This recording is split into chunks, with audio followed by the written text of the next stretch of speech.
साधु साधु साधु। नमो तस् भगवतो अरहतो सम्मा संबुद्दस्स। नमो तस् भगवतो अरहतो सम्मा संबुद्दस्स। नमो तस् भगवतो अरहतो सम्मा संबुद्दस्स। साधु साधु साधु। पूजनीय कल्याण मित्र हमारे गुरु भंते जी को हमारा प्रणाम है। साधु साधु साधु। श्रद्धावान उपासक उपासिकागण, आज एक सूत्र है। इस सूत्र का नाम है बाल पंडित सूत्र। क्या नाम है? बाल पंडित सूत्र। बाल का मतलब होता है मूर्ख, पंडित का मतलब पंडित आदमी, होशियार। इन दोनों के बीच का अंतर बताते हुए संयुक्त निकाय के निदान वर्ग का यह सूत्र है। यह सूत्र का उपदेश हमारे शास्त्रा ने श्रावस्ती में रहते समय ही, जेतवन में होते समय ही उपदेशित किया था, इसीलिए सावत्ती निदानंग है। भगवान बुद्ध जी श्रावस्ती में रहते समय भिक्षुओं को आमंत्रित करते हैं और भिक्षु आकर भगवान को जी भगवान कहते बदंत कहते हुए उत्तर देते हैं। तब भगवान बुद्ध जी उन्हें धर्म के उपदेश देते हैं। क्या कहते हैं? अविद्या निस्सरणस्य भिक्खवे बालस्य तन्नाय संपयुक्तस्य एवमे एवमयं कायो समुदागतो। क्या होता है? अविद्या नीवरण के होने पर, अविद्या जो है, अविद्या से युक्त होकर अविद्या में बंधे हुए व्यक्ति के लिए, कौन से? तो मूर्ख व्यक्ति के लिए। अविद्या के निवरण से बंधे मूर्ख व्यक्ति तृष्णा से युक्त होकर, तन्नाय संपयुक्त, तन्ना से बंधा हुआ है, तन्ना से युक्त है, उसकी ये जो काया है, एवमेव काया समुदागत हो, ये जो काया है ये अविद्या और तन्ना के इकट्ठा होकर, अविद्या से अधिग्रहित होते हुए, अविद्या के निस्सरण से, अविद्या के बढ़ोतरी पर मूर्ख का ये जो तन्ना के इकट्ठा होने से यह काया निर्मित होती है, काया बनती है, बढ़ती है। ठीक है, बड़ा होती जाती है। इति अयं चैव कायो बहिर्दाच नाम रूपं। ये जो एक काया है ना, ये पूरा शरीर जो है, यदि इसको यदि सामान्य स्वरूप से समझे तो ये है क्या? नाम रूप है। नाम रूप ही है ना। यदि हमें जो दिखाई देता है तो बाहरी स्वरूप से जो भी है, ये संपूर्ण नाम रूप ही तो है। दिखने में हम इसे मेरी काया कहते हैं ना, परंतु ये है क्या? नाम रूप है। इत्थेत द्वयं द्वयं पटिच्च फासो सलेवायतनानि। इसी में ये जो दो दो चीजें इकट्ठा होती है, यानी रू आंख और रूप, ये दो चीजें इकट्ठा होने से, कान और शब्द, दो चीजें इकट्ठा होने से क्या होता है? स्पर्श होता है। या फिर इसी में, बाहर की चीज ना पकड़े, इसी काया में ही रूप और उसका विज्ञान उत्पन्न होता है।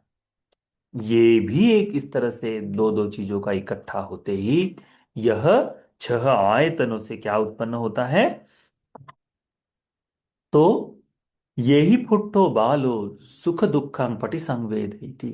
तब ये मूर्ख आदमी इसी स्पर्श से युक्त होकर, सुख और दुख की वेदनाओं से युक्त होकर जीवन जीता है करके भगवान बुद्ध जी उपदेश करते हैं। इसका मतलब समझ में आया क्या? इसका मतलब साधारण सा यह है कि व्यक्ति अविद्या से ग्रसित होकर तृष्णा के कारण इस शरीर की उसकी बढ़ोतरी होते जाती है। और इस शरीर को यदि देखा जाए तो नाम रूप कहते हैं। इन नाम रूप के कारण ही जो स्पर्श उत्पन्न होते हैं छह आयतनों के साथ, यह स्पर्श ही सुख और दुख की संवेदनाओं को हमारे जीवन में देते हैं। सुख दुख की जो सुख दुख की संवेदनाएं जो भोगते हैं, वो इसी से बंधी हुई हैं।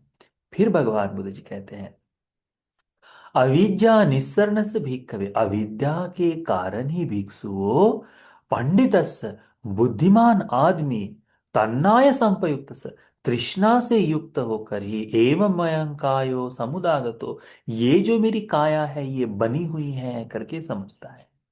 इति अयं चैव कायो बहिर्नाच नाम रूपा, ये जो काया है मेरी जो ये काया है वह नाम रूप ही तो है। इत्थेतं द्वयं, ये दोनों जो है इकट्ठा होते ही स्पर्श उत्पन्न हो जाता है बाहरी।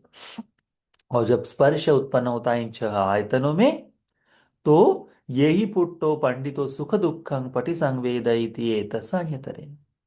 तब ये जो पंडित आदमी है, इसी अविद्या से युक्त हुए, अविद्या के कारण तृष्णा से घिरा हुआ, इस काया, इस बनी हुई काया में भीतर और बाहरी दोनों तरफ का जो चीज है इकट्ठा होते इस स्पर्श की उत्पत्ति होती है। इस स्पर्श से ही पंडित आदमी भी सुख और दुख का अनुभव करता है। इनमें कोई अंतर है क्या? मूर्ख और पंडित में इसमें कोई अंतर है क्या? नहीं, दोनों का भगवान ने सरीखा ही बताया है। मूर्ख आदमी की पट संवेदनाएं जो है, सुख और दुख की संवेदनाएं भी इसी तरह से होती हैं। पंडित आदमी की संवेदनाएं जो है, पंडित आदमी की संवेदनाएं जो है वो भी इसी तरह से होती है। तब भगवान बुद्ध जी भिक्षुओं से कहते हैं, तत्र भिक्खवे, भिक्षुओं को विशेषो, तो इन दोनों में विशेषता क्या है, दोनों में भी अंतर क्या है? अधिपायासो, इन दोनों को यदि भिन्न भिन्न करना हो तो कैसे बताओगे?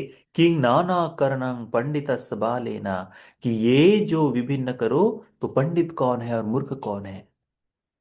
भगवान ने दोनों को तो सरीखा ही बताया ना। दोनों की सुख दुख की संवेदनाएं इसी अविद्या के निस्सरण से, अविद्या में बंधी हुई होकर, तृष्णा से युक्त होकर जो काया बनती है, वह भीतर बाहरी चीजों की इकट्ठा होने से, स्पर्श होने से, छह आयतनों के ही कारण, इन छह आयतनों के कारण ही सुख और दुख की वेदनाओं को भोगता है, पंडित भी और मूर्ख भी। भगवान पूछते हैं, इन दोनों में भी अंतर क्या है? भगवान बुद्ध जी को भिक्षु लोग हाथ जोड़ के भगवान को कहते हैं, भगवं मूलकानुबन्धे धम्मा भगवं नित्तिका। भगवान, ये तो आप भगवान बुद्ध जी से ही आई हुई धर्म का उपदेश है। भगवान ही इसके मूल है। इस धर्म का मूल कौन है? भगवान बुद्ध जी। इस भगवान से पहले क्या इस लोक में कोई था? धर्म का उपदेश करने वाला कोई नहीं। तो भगवान ही मूल है इस धर्म के। भगवान मूल का धम्म, भगवान नित्य का। जिस दिशा में भगवान बुद्ध जी धर्म को बताएंगे, उसी दिशा में यह धर्म चलने वाला है। नित्य का भगवान पटिसरना, भगवान के ही पीछे चलने वाले, भगवान के ही कारण, भगवान जैसा बताएंगे वैसा ही ये धर्म चलता है। उन्हीं से, उन्हीं के अनुग्रह से हम चल रहे हैं। पटिसरना, उन्हीं की शरण में है ये धर्म करके। कितना सुंदर बात बताई। हमारा, हम ऐसा नहीं सोच सकते उपासक। आजकल देखो, एक किताब पढ़ ली, दो किताब पढ़ ली, हम क्या करते हैं? भगवान आज वर्तमान में देखे तो क्या दिखाई देता है? किसी ने दो शब्द पढ़ लिए तो पढ़ते ही क्या कहता है? अच्छा, भगवान ने तो गलत कर दिया, भगवान बुद्ध जी को ये बात नहीं पता थी। इस तरह से थोड़ी ना होता है, इस तरह से बात करते हैं। बुद्ध की वाणी में जो धर्म का उपदेश है उसे क्या कहते हैं? नहीं, ये तो मैं मेरे हिसाब से तोड़ मोड़ कर रखूंगा। हम उस धर्म को अपने हिसाब से तोड़ने मोड़ने की कोशिश करते हैं कि नहीं, धर्म मेरे अनुसार झुके, मैंने धर्म के अनुसार नहीं झुकना। यहाँ ये भिक्षु देव, इसीलिए ये जो शब्द है, इसी कारण से उस जमाने में, उस समय भगवान के सामने जो भिक्षु लोग थे, धर्म को चट से बोध कर लेते थे, तुरंत ही। इसीलिए वहां भगवान के समय में भिक्षुओं की अभिवृद्धि देखी गई है, बढ़ोतरी देखी गई है, धर्म की वृद्धि देखी गई है, बढ़ोतरी देखी गई है। क्यों? भगवान मूल का नो धम्मा, ये धर्म भगवान के मुख से, भगवान से ही आरंभित है। भगवान नित्य का, भगवान जिस दिशा में दिखाएंगे उसी दिशा से चलने वाला है। भगवान पटिसरना, भगवान के शरण में, आश्रय से ही ये धर्म है करके भिक्षु लोग कहते हैं। साधुवत भन्ते भगवंतं एव पटिभातुए तस् भासित सत्व। भगवान, बड़ा अच्छा होगा यदि आप ही, भगवान ही इस धर्म के अर्थ को विगत करके बताए, इसका विस्तार करके आप ही बताए करके। तब भगवान, फिर भिक्षु कहते हैं, भगवतो सुत्वा भिक्षुधारे संतीति। भगवान बुद्ध जी से जैसा उपदेश सुनेंगे, हम भिक्षु लोग उसे धारण कर लेंगे करके भिक्षु लोग भगवान को याचना करते हैं। तब भगवान बुद्ध जी कहते हैं, ते ही भिक्खवे सुनाथ, तो हे भिक्षुओं सुनो, साधु कंग मनसि करोत, सुनकर अच्छी तरह से मन में बिठाओ, भाषी सामी मैं उसका उपदेश करता हूं करके भगवान कहते हैं। भिक्षु लोग कहते हैं, एवं मनते जी भनते कहते हुए भगवान को उत्तर देते हैं। भगवान ये तो भगवान बुद्ध जी इसको बताते क्या कहते हैं भगवान। याय च भिक्खवे अविद्याय निवृत्तस् बालस, अविद्या में ग्रसित होते हुए, अविद्या में पड़े हुए, अविद्या के में डूबा हुआ व्यक्ति, मूर्ख व्यक्ति, याय च तन्नाय संपयुक्त, इस तृष्णा से युक्त होकर, अयं कायो समुदाय, तो ये जो काया है मेरी काया बनी है, सा चेव अविद्या बालस अपहीना सा च तन्ना अपरिखीना, तो उसकी ये जो है तन्ना, साच एवं अविद्या, उसकी ये तो अविद्या है उस मूर्ख की, अपहीना ये प्रहीन नहीं होती, साच तन्ना अपरिखिना, और ना ही उसकी तृष्णा क्षीण होती है। ठीक है। दोनों में अंतर क्या है, तो पहला अंतर है बाल यानी मूर्ख का, कि इस ये जो काया है अविद्या और तृष्णा के अविद्या और तृष्णा में घिरे हुए होने से, उसके बंधन में पड़े होने से बनती है। इसकी अविद्या और तृष्णा दोनों ही समाप्त नहीं होती। तंग किस हेतु, उसका कारण क्या है। न भिक्खवे बालो अचरी ब्रह्मचर्य सम्मा दुख खयाय, मूर्ख आदमी ब्रह्मचर्य का अभ्यास नहीं करता। ब्रह्मचर्य यानी तीसरा सील पद नहीं, जो ब्रह्मचर्य का सील वो नहीं, धर्म का अभ्यास नहीं करता। ब्रह्मचर्य का अर्थ क्या है, भगवान में मुक्ति का जो धर्म है उस धर्म का अभ्यास नहीं करता। क्या, न भिक्खवे बालो आचरी, आचरण नहीं करता ब्रह्मचर्य, इस ब्रह्मचर्य का आचरण नहीं करता, किस लिए, सम्मा दुख क्षयाय, इस संपूर्ण दुख क्षय को समाप्त करने वाले, दुख क्षय को, दुख को समाप्त करने वाले ब्रह्मचर्य का आचरण नहीं करता, धर्म का आचरण नहीं करता। कौन, मूर्ख आदमी। इसी कारण से उसकी अविद्या प्रहीन नहीं होती, उसकी तृष्णा समाप्त नहीं होती। भगवान कहते हैं, तस्मा बालो काय सवेदा कायुपगतो होती, भगवान कहते हैं इसी कारण से यह मूर्ख आदमी, मूर्ख व्यक्ति शरीर को त्यागने के बाद पुनः पुनः काया को पाता है। ये जो कायूपगो होती, पुनः काया को धारण करता है, नया शरीर ग्रहण करता है, नया नया शरीर की तरह उत्पत्ति होती जाती है, अविद्या से ग्रसित होते नई शरीर मिलता है। सो कायूपगो समानो च परिमुच्यंति जातिया, यही इसी तरह से शरीर को प्राप्त करते हुए, जन्म से मुक्त न होते हुए, जरा मरणेन, बुढ़ापा मरण आदि शोक परिदेव दुख दो मन से ही उपाया से ही, इन सभी प्रकार से इस दुखों में घिरा हुआ बार बार पछताता है, बार बार जन्म लेता, दुख भोगते रहता है। न परिमुच्यति दुख साति वदामि, भगवान कहते हैं ये जो बाल है, ये जो मूर्ख है, इस दुख से मुक्त नहीं होता। ये समझ में आया, नहीं ना। साधारण सा है। अविद्या के कारण जन्म होने से मूर्ख आदमी इस अविद्या को दूर करने की कोशिश नहीं करता, उसके लिए इस अविद्या को दूर करने का जो धर्म है उसका अभ्यास नहीं करता, जिस कारण से इसका बार बार जन्म होता है और बार बार दुख भोगते रहता है। फिर भगवान कहते पंडित का अंतर, भगवान कहते याय च भिक्खवे अविज्ञाय निवृत्तस्य पंडितस्य याय च धन्नाय संपयुक्तस्य अयं कायो समुदागतो, जिस प्रकार मूर्ख की काया बनती है उसी प्रकार पंडित की भी काया है, उसी प्रकार बुद्धिमान की भी काया बनी। क्यों, शुरुआत में अविद्या ही तो उसमें भी है, तभी तो जन्म जन्म का चल रहा है ना। तो अविद्या से ही का अविद्या होते होने के कारण, तृष्णा में डूबे हुए होने के कारण ही उसकी भी ये काया बनती है।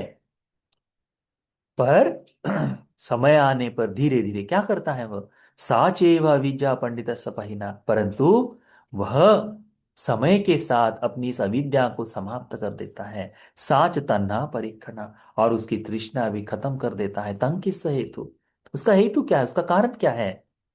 अचरी भिक्खवे पंडितो ब्रह्मचर्य सम्मा दुख खयाय, सभी दुखों का क्षय करने के लिए, सभी दुखों को से दूर हो जाने के लिए, सभी दुखों को दूर करने के लिए यह जो पंडित आदमी है ब्रह्मचर्य का अभ्यास करता है, धर्म का अभ्यास करता है।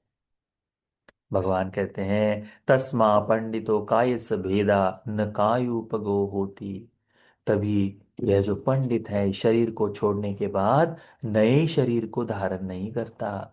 नया शरीर नाम रूप जो है वो नहीं बनता, काया में नहीं आता।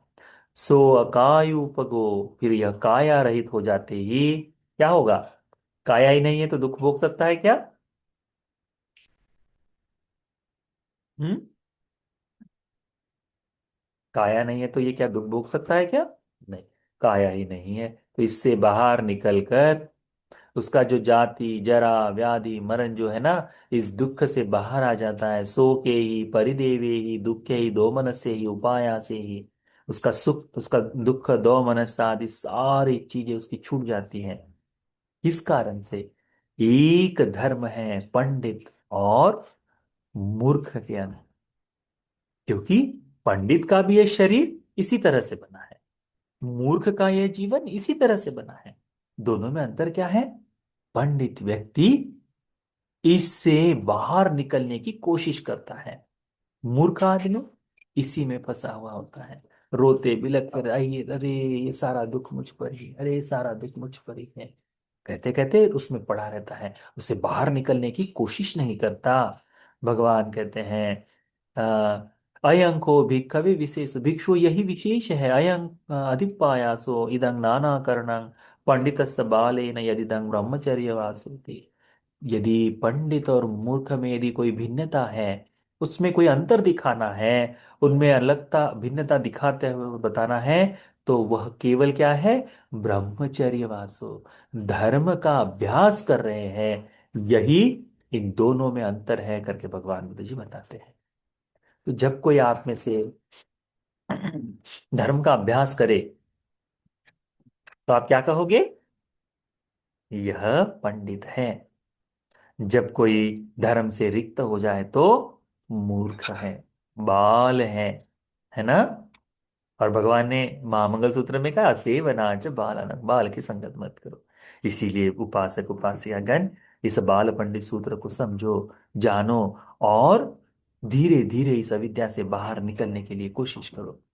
यही हमें भिन्न बनाता है मूर्ख से। तो इसीलिए आज यह बाल पंडित सूत्र हम सभी को यह दुख मुक्ति का मार्ग है, विद्या से मुक्ति का मार्ग जो है, ब्रह्मचर्य जो है धर्म का, इसके आचरण के लिए सूत्र का उपदेश उपकारी हो जाए। साधु साधु साधु।